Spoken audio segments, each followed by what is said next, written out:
जयकारा मेरी माई रानी का। कैसे हैं आप लोग? आशा करता हूँ कि आप सभी लोग अपने घर खुश होंगे, हैप्पी होंगे।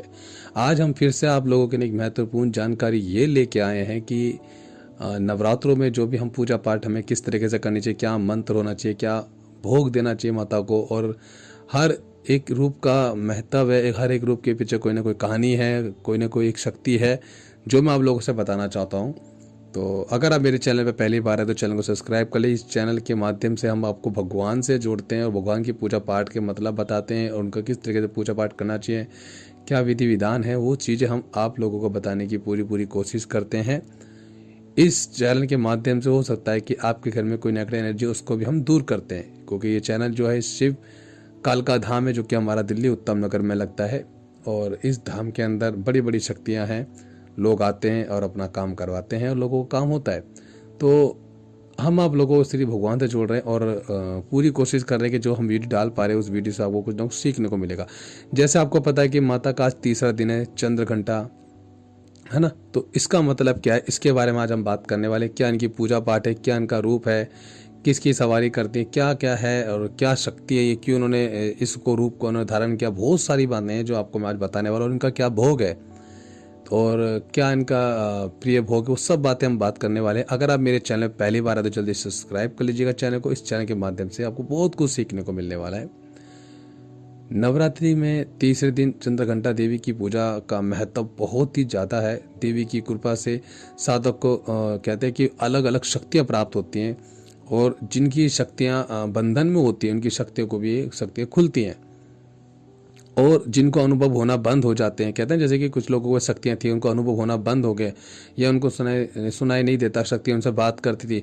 अगर आप इनकी भक्ति करते हो तो आपको कहीं ना कहीं अनुभव खुलेंगे, कहीं ना कहीं आपकी शक्तियाँ खुलेंगी, कहीं ना कहीं आपकी ऊर्जा और बढ़ेगी और कहीं ना कहीं आपको चक्कर जागृत होते हैं। माता के चक्कर जागृत जिनके नहीं हो रखे उनके चक्कर जागृत में भी माता काफ़ी हद तक आपको कृपा करती है। और ये माता एक ऐसी माता है, इनकी जो साधना भी कर लेता तो उनके घर में कभी भी कोई नेगेटिव एनर्जी नहीं रहती। इसके बारे में बहुत सारी बातें मैं आप लोग को बता रहा हूँ। तो मैं आपको पहले तो माता का रूप कैसा है। माता का जो रूप है वो माता चंद्रघंटा का जो सबसे प्यारा रूप है वो चमकीला है। माता के 3 नेत्र हैं और 10 हाथ है। इनके हाथ में जो है कमल कत्ता और बाण, धनुष, त्रिशूल, गढ़, खप्पर, चक्र और अस्त्र शस्त्र है। अग्नि जैसे वर्ण वाली ज्ञान से जगमगाने वाली शक्तियाँ है, देवी है। चंद्रघंटा के शेर पे सवारी करती है, जैसे मैं आपको बताया था कि शेर पे सवारी करती हैं ये। और ये युद्ध में सबसे आगे खड़े होने वाली देवी है।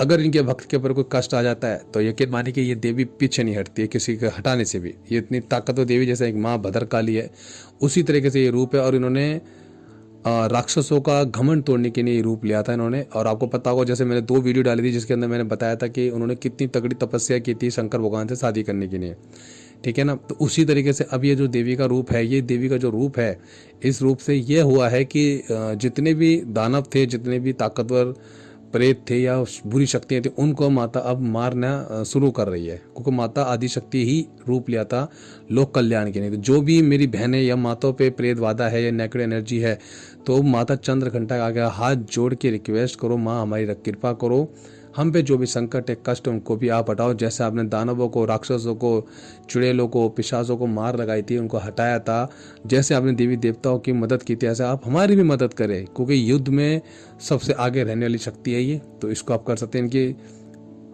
आराधना का जो महत्व है मैं वो भी बता देता हूँ आपको। माँ चंद्रघंटा की कृपा से साधक के समस्त पाप एवं बाधाएं खत्म हो जाती। जो भी आपने भूल चूक में पाप किया होगा, कष्ट किए, गलत काम किए होंगे, हो सकता है माता रानी आपको माफ़ कर दे।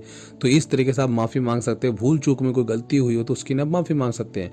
माँ चंद्रघंटा की कृपा से साधक की परिक्रमा निर्भर हो जाती है। माँ चंद्रघंटा का घंटा की जो पूजा करते हैं उनको प्रेत बाधा से भी रक्षा करती है और प्लस उनकी साधना को बढ़ा देती है, उनकी शक्ति को बढ़ा देती है और उनको हमेशा कहीं ना कहीं एक वीर की प्राप्ति होती है। हमेशा वो सौभाग्य में रहेंगे, खुशी में रहेंगे, उनको वीरता के पुरस्कार मिले, कहीं ना कहीं आप कामयाब हो जाते हो। जैसे कुछ बहन भाई हैं जो बहुत परेशान रहते हैं, वो जो कहते हैं कि हमारे काम नहीं बन रहे हैं, संकट में है, तो आप इन माता को पूछ के देखो, काफ़ी आपको बेनिफिट मिलने वाला है। उनका जो पूजा है, जो इनकी उपासना करते हैं या मनुष्य या जो भी इनकी सेवा करता है, उनको हमें बहुत सारी संकट से दूर मिलता है और उनके घर के पितर भी कहीं ना कहीं शांत होते हैं इनकी सेवा करने से।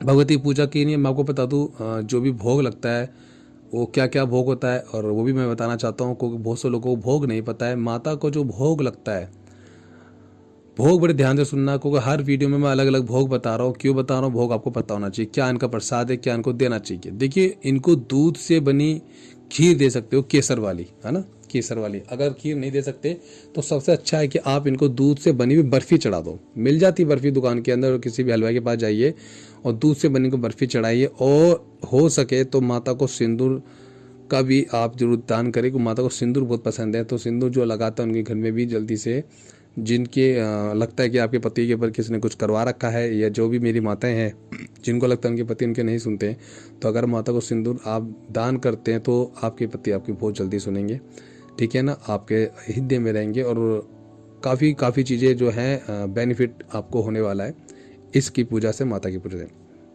भोग मैंने आपको बता दिया कि दूध या खीर का भोग आपको लगाना चाहिए। इसके अलावा चंद्रघंटा का, शहद का भी भोग आप लगा सकते हैं। हाँ जी, अगर आप पे बर्फ़ी नहीं है और खीर भी नहीं है तो आप शहद का भी भोग लगा सकते हैं। शहद भी नहीं है तो आप चीनी मिश्री का भी भोग लगा सकते हैं। और इस तरीके से आप इनका भोग लगाइए और इनकी पूजा करिए और रेगुलर पूजा करिए इनकी। और जितने भी आपके घर में जो भी नेगेटिव एनर्जी है उनको ये माता दूर करने में सक्षम है। इनको क्या करना है आपको, ये भी ध्यान से सुन लीजिए। आपको जब भी आप पूजा कर लेते हो उसके बाद आपको आरती जरूर करनी है। आरती जो करोगे आप, आरती किससे करोगे ये भी सुन लीजिएगा। आरती आपको करनी लौंग और कपूर से। हाँ जी, लौंग और कपूर को आप उजलित करके उससे इनकी आरती कीजिए। आपके घर में पूरे घर के अंदर आप लौंग कपूर को ज़्यादा से ज़्यादा लौंग कपूर डाल के उसको पुजलित करके, जो आप कहते हैं ना जलाना, उसे करके आप पूरे कमरे के अंदर घूमिए। जहाँ पे आपको लगता है कि यहाँ पे आपको डर भय लगता है, उस कमरे में कोई दिक्कत है, तो माता रानी को याद करके कि हे माँ चंद्रघंटा, मैं तेरे नाम की पूरे कमरे में धूनी दे रही हूँ, उसमें जो भी अला बला दूर करे। इसमें आरती आप माँ नवदुर्गे की लगा सकते हो, क्योंकि माँ नवदुर्गे का रूप है। तो इस तरीके से आप पूरे कमरे के अंदर घूमेंगे। उसके बाद माता की आरती जरूर करेंगे। जैसे मैं हर वीडियो में बता रहा हूँ कि माता नवदुर्गे की आरती आपको करनी है। माँ नवदुर्गे की आपको 40 का पाठ जरूर करना है। ज़्यादा से ज़्यादा इस वीडियो को शेयर करें, लोगों तक पहुँचाए, जो भी चैनल जुड़े उनका भी कल्याण हो। और इस तरीके से आपको पूजा करनी है। और आपको बता दो, जो उनको आसन होता है वो लाल रंग का आसन होता है, अगर आप आसन में बैठ के कर सकते हैं। और जाप भी बताते तो बहुत से लोगों को ये रहेगा जाप किस तरीके से करना है। देखिए, जाप जो है वो मैंने आपको पहले ही बता दिया था कि हर एक वीडियो में अलग अलग जाप होते हैं इनके, मगर आप एक ही जाप करेंगे तो एक ही जाप में सारी शक्तियाँ हैं। मगर फिर मैं बता देता हूँ कि इनका जाप कौन सा है। ओम चंद्रघंटाय नमः ओम, इस तरीके से आप जाप कर सकते हैं। इस जाप से भी आपको माता शक्ति की प्राप्ति होती है। आपके चक्कर खुलते हैं, आपकी दृष्टि खुलती है, आपकी मलिनता खत्म होती है शरीर से, आपके घर में से प्रेत बाधा के कष्ट खत्म होते हैं, आपके अंदर एक अच्छी ऊर्जा प्राप्त होती है, आप विजय की तरफ चलते हैं, आप विजय प्राप्ति करते हैं। इससे ये बेनिफिट होता है। इस माता की शक्ति इतनी अपरंपार है, क्योंकि सब रूप माँ नवदुर्गे की शक्ति है। इसी तरीके से आप पूजा करें, इसी तरीके से उनको भोग दे, इनका सुबह शाम आरती करें। और 1 लोटा गंगा जल जरूर रखें इनके पास, माता को जल देना ना भूले। लौंग कपूर मैंने आपको बता दिया, पूरे घर के अंदर आप इस तरीके से इनकी आरती कर सकते हैं। और आप जाप ये नहीं कर सकते तो माता का ओम दुम दुर्गाय का भी जाप कर सकते हैं। इस तरीके से जाप करने से भी आप माता प्रसन्न होते हैं। अगर आप जाप नहीं कर सकते कोई दिक्कत नहीं है, मगर माता का चालीसा जरूर पढ़े आप, ठीक है ना, माँ नवदुर्गा की चालीसा जरूर पढ़े। और हो सके तो 2-3 टाइम आप भजन कीर्तन जरूर करें माता को। इस तरीके से पूजा आप करें। और फूल जरूर चढ़ाएं इनको, पीले फूल बहुत पसंद है माता को। तो इस तरीके से आप पूजा कर सकते हैं। और देसी घी की जोत जलानी है, जो कि आपको 9 दिन तक जोत जला ही रहोगे ना। जोत के अंदर आपको 2 लौंग जरूर डालनी है और 2 इलायची जरूर डालनी है, ठीक है। आशा करता हूँ कि आप लोगों को काफ़ी कुछ सीखने को मिला होगा वीडियो के माध्यम से। और इसी तरीके से हम लोग और वीडियो लेके आएंगे। और जुड़े रहिए, चैनल को सब्सक्राइब करें, लाइक करें, शेयर करें जाते जाते लोगों तक। और नीचे कमेंट जरूर करें जय माता दी। और कैसे आपको वीडियोस लग रही है इसके बारे में जरूर बताएं। तो सब मिलते हैं कल। जय माता दी।